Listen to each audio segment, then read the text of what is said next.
I think that it's important first to remind this community that our watering restrictions that we are all experiencing today are really the same watering restrictions that we experienced in the early 2000s. In Southern Nevada, we utilize watering restrictions to help limit the amount of water that our community is using during different seasons of the year. Right now, we are in the fall watering schedule, which means we can only water our landscapes 3 days a week. And those are 3 assigned days to everybody that lives in this valley. You can find your assigned watering days on our website at snwa.com.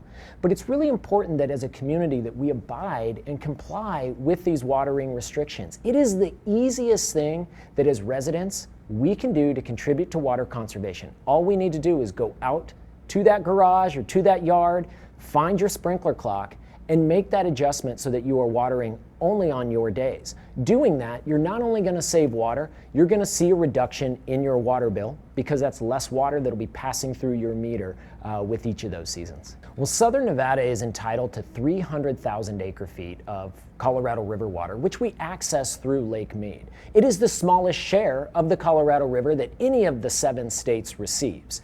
But even with that limited supply, our community has lived within those means. We've been able to grow this community and grow this economy to what it is today, all by using less than 300,000 acre-feet a year. And as conservation continues to take hold in this community and our conservation ethic continues to grow, we're going to see more water efficient homes and community members all contributing to reductions in our water use.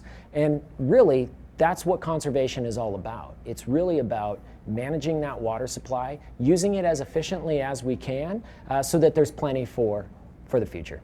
Well, this drought that we've seen on the Colorado River for almost 20 years now has definitely been significant. We've seen the snowpack within the Colorado Rockies reduced year over year. Some years have been pretty good. Last year we had a pretty wet year, but that reduced snowpack has reduced the flows of the river. That's less water flowing into Lake Powell, less water flowing into Lake Mead. But as long as our community continues to keep our eye on the conservation ball, and continues to change those sprinkler clocks, take out that grass, and report water waste, our community is going to continue to have the necessary resources to meet those water demands well into the future. Well, I think Southern Nevada is going to continue to grow as far as the economy goes, as far as its population goes. I think we're going to continue to see more rooftops built in this community. But we implemented development codes in the counties and then the various city jurisdictions throughout Southern Nevada that reduce the amount of grass that can be installed in new development. Residential, there's no grass allowed in front yards and only 50% of your backyard can have grass. And then commercial development isn't allowed any turf at all.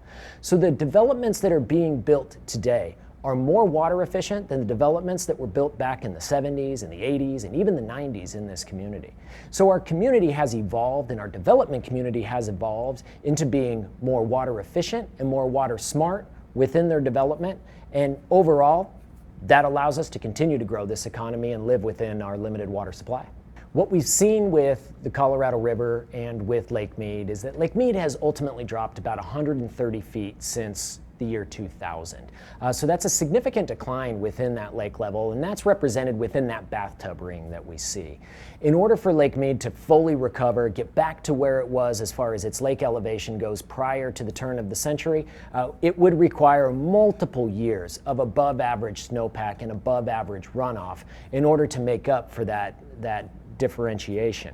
Now, that said, Lake Mead and Lake Powell are doing what they were intended to do. They are storing water during the wet years so that it is available in the dry years.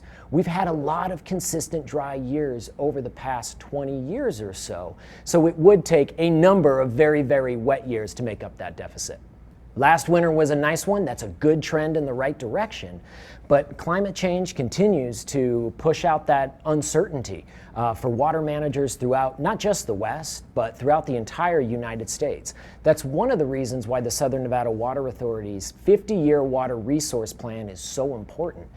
Every single year, our agency takes a holistic look at water resources from groundwater to Colorado River water and other supplies, and then projects out what our water demands are going to be for the next half century. And we pair the necessary resources to meet those water demands over that 50-year planning horizon. That gives us a very, very good outlook on what we expect water demands to be, what we expect our water resources to be, so we can marry those up and ensure that we've got sufficient water supplies for our community well into the future.